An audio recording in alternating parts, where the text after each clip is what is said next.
हाय, आज मी बनवणार आहे कोवळ्या फणसाची भाजी. त्याला फूसभाजी असं म्हणतात. मी आता हा चिरून घेणार आहे आणि याची पूर्ण पाट-बीट सगळं काढून स्वच्छ करून त्याला मिठाच्या पाण्यात टाकून ठेवणार आहे अर्धा एक तास, कारण याला भयंकर डिंक असतो. तो डिंक गेला पाहिजे आणि मग त्याच्यानंतर मी वाफवणार आहे त्याला. तर मग पुढचं प्रोसिजर मी नंतर दाखवते. ही आहे उकडवून घेतलेली फणसाची कोवरी. त्याचे मी छोटे छोटे तुकडे करून मीठ घालून तिला उकडवून घेतली आणि त्याच्यानंतर आता ही पूर्ण भाजी आहे ना, ती अशी मी कुटून घेणार आहे. ही भाजी अशी कुटून घेणार खलबत्त्याने, अशी छानपैकी बारीक झाल्यानंतर छान अशी कुटली जाते. ती गरम गरम असतानाच कुटून घ्यायची, म्हणजे पटापट कुटली जाते ती भाजी. अशी वरचा खलबत्त्याचा भत्ता घ्यायचा आणि कुटायची. ही पहा, आपली भाजी बऱ्यापैकी आता कुटून झाली आहे.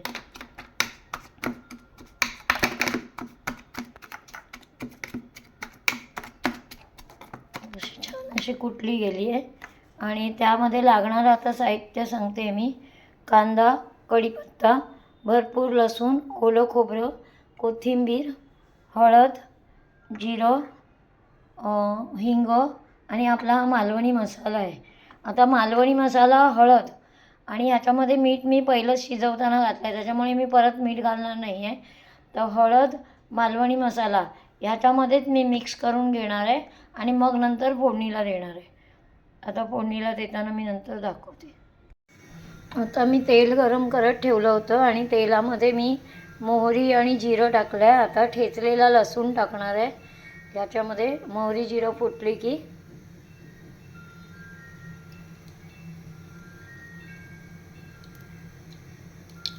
हे पहा, आता फुटायला लागली आहे मोहरी जिरं. आवाज येतोय ना मोहरी जिरं फुटण्याचा. यात मी लसूण, भरपूर कांदा, कढीपत्ता, मोहरी, जिरं आणि हिंग घातलं आहे आणि आता हे छान मी परतवून घेणार आहे. यात घालताना दाखवायचं माझा व्हिडिओ स्किप झाला आहे, तर मी तुम्हाला सांगते यात काय काय साहित्य घातलं आहे ते मी.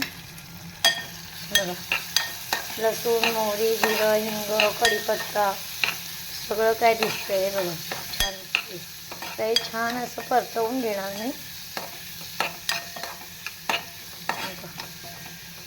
यात मी मीठ घालणार नाही, कारण मी याच्यामध्ये मीठ घालून घेतलं आहे, मसाला घातला आहे, हळद घातला आहे, सगळं घातलेलं आहे याच्यामध्ये. आणि कोवरी शिजवतानाच मी मीठ घातलेलं आहे, त्याच्यामुळे मी आता जास्तीचं मीठ घालणार नाही. या मिठामध्येच भाजी होऊन जाणार आहे. हा कांदा नरम झाला की मग आपण यात भाजीला, कोवरीची भाजी आहे ना ती टाकून घ्यायची.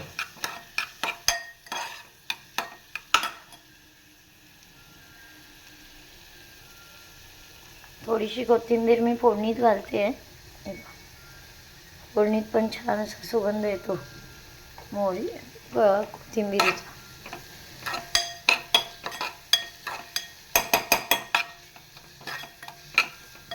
यात मी कसलेच मसाले टाकले नाहीत, कारण सगळे मसाले आहेत ते मी या कोवरीमध्ये टाकलेले आहेत, कारण कोवरीला मसाला लागतो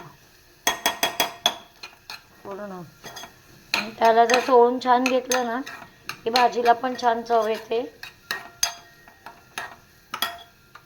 थोडासा गॅस मी मोठा केला आहे. कांदा नरम होत आला की आपण याची कोवरी घालायची.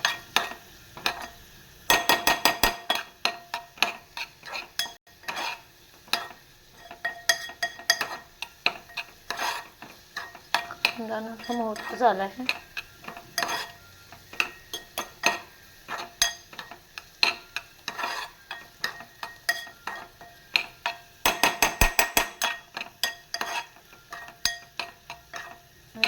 कांदा मग यात खोबरं घालायचं भरपूर आणि कोथिंबीर घालायची भाजीमध्ये. ती भाजी पटकन होते, कारण कोवरी आपण पहिली शिजवून घेतलेली आहे ना, त्याच्यामुळे जास्त शिजायला वेळ नाही लागत. थोडंसं पाणी शिंपडायचं आपण, तर मसाला भाजीमध्ये मुरला पाहिजे म्हणून.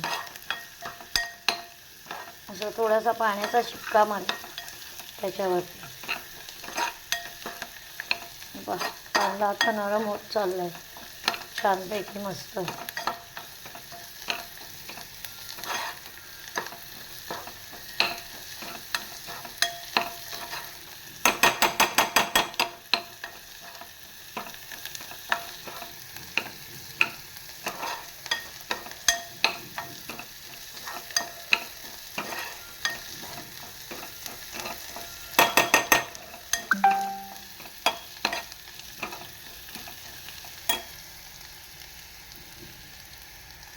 कांदा नरम झाला आहे.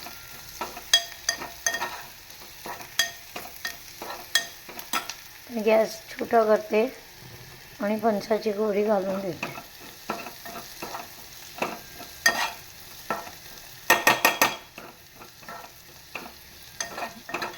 अजून झालं पाहिजे.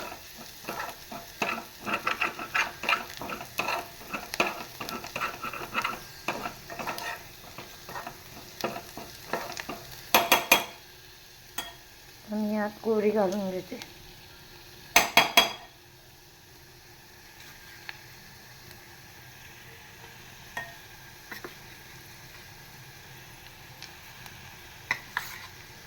यातच मसाला घातल्यामुळे मीठ घातल्यामुळे या कोरीला छान अशी चव लागते.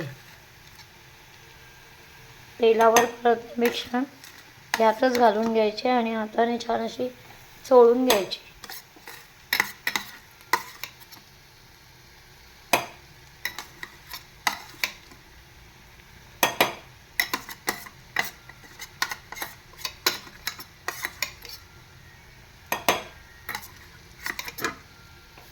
एक 5-10 मिनिटात भाजी रेडी होते फणसाच्या गोबीची आणि मस्त छान लागते. चवीला तर खूपच छान लागते. जेव्हा फणस कोवळा असतो ना तेव्हा त्याची भाजी बनवायची. माझ्याकडे मस्त ताजा फणस मला माझ्या काकांनी आणून दिला होता गावावरनं. त्याची मी आता ही भाजी बनवते. कालच आणला होता. अगदी त्याचा डिंक पण गेला नव्हता. मी तुम्हाला दाखवलं ना कापला तेव्हा अगदी हिरवागार होता. त्याच्यावर थोडंसं पाण्याचा शिपका मारून घेणार मी. तर मसाले त्यात छान असे मुरले पाहिजे भाजीमध्ये. आणि मग त्याच्यावरती खोबरं आणि कोथिंबीर घालून छान अशी सजवायची.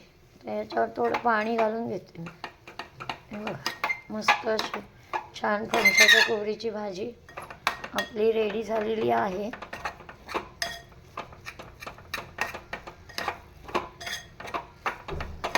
मसाला जरा शिजून आला पाहिजे म्हणून थोडंसं पाण्याचा हबका मारणार मी. बाकी काय नाही. पण याला आता एकदा शिजवलेली असताना ना पुन्हा म्हणजे अशी जास्त शिजवायची गरज नाही लागत. आणि चवीला तर अशी भन्नाट लागते ना की तुम्ही अशी पण खाऊ शकता. भाकरीबरोबर चपातीबरोबर तर ती छानच लागते. पण अशीच गावी पहिली फणसाच्या भाजीची न्याहारी असायची. उकड्या तांदळाची पेस्ट आणि फणसाची भाजी न्याहारी असायची. आता मुंबईमधली लोक सगळं विसरली आहे. पण आम्हाला आवड आहे त्याच्यामुळे आम्ही करत असतो. फणसाची कोबरीची भाजी, फणसाच्या गऱ्यांची भाजी. याच्यामध्ये आहे ना सुका जवळा घालून पण छान लागते. एकदा मी तशी पण बनवून दाखवेन तुम्हाला सुका जवळा घातलेली.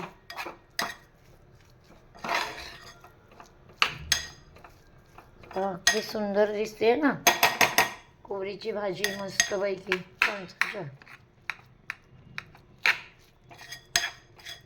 छान असं मसाला त्यालाच लावून घेतला ना कोबरीला की छान असे मस्त एक संग होते ती. जे वेगळं असं पांढरं शुभ्र दिसत नाही. कारण हाताने चोळून लावायचा मसाला छानपैकी. आता थोडंसं पाण्याचा मी शिपका मारते. हे बघा पाणी घेतलं मी आता. आणि आता पाण्याचा थोडा शिपका मारणार आहे मी. आता हे कुकरचं भांडं होतं ना ज्याच्यामध्ये मी हे उकळवून घेतलेलं हे बघा एवढंच पाणी घालणार आहे मी आता. याच्यापेक्षा जास्त नाही घालायचं बस.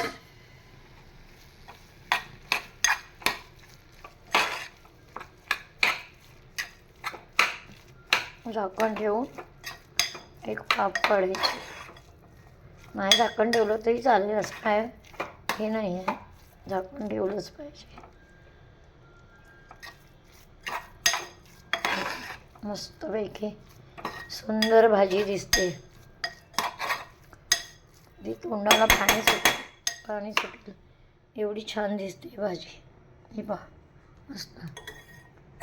थोडंसं पाणी टाकलं आहे ना, ते मसाले छान याच्यामध्ये मिळून येणार मस्तपैकी. एकदा बनवा अशी माझ्या पद्धतीने आणि खा, मस्त लागते भाजी.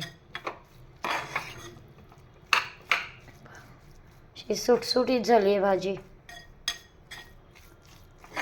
भाकरीबरोबर चपातीबरोबर मस्तच लागते ती.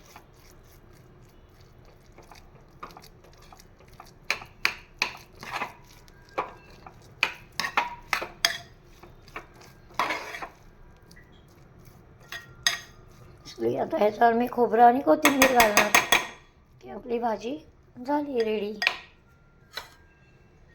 हां, तर भरपूर असं खोबरं घालते मी मस्तपैकी. हे पहा दिसलं.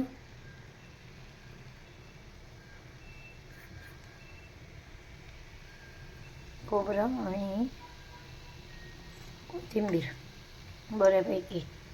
हे पहा मस्त. पाहिली का मस्त दिसते ना भाजी. असं वाटतं की आत्ताच घेऊन बसावी एका डिशमध्ये आणि खावी, एवढी सुंदर दिसते भाजी. हे पहा,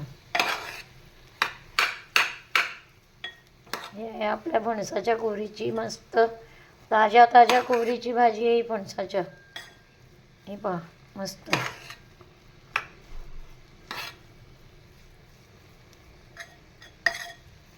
चला, आपली भाजी रेडी आहे. खायला या पटकन. कोणाकोणाला आवडली त्यांनी पटापट कमेंट करा आणि सांगा. आणि अजून तुम्हाला काय पाहायचं असेल तरी पण सांगा. आणि लाईक करा, शेअर करा आणि सबस्क्राईब करा. आता आपली भाजी फणसाची रेडी झालेली आहे. चला, बाय बाय.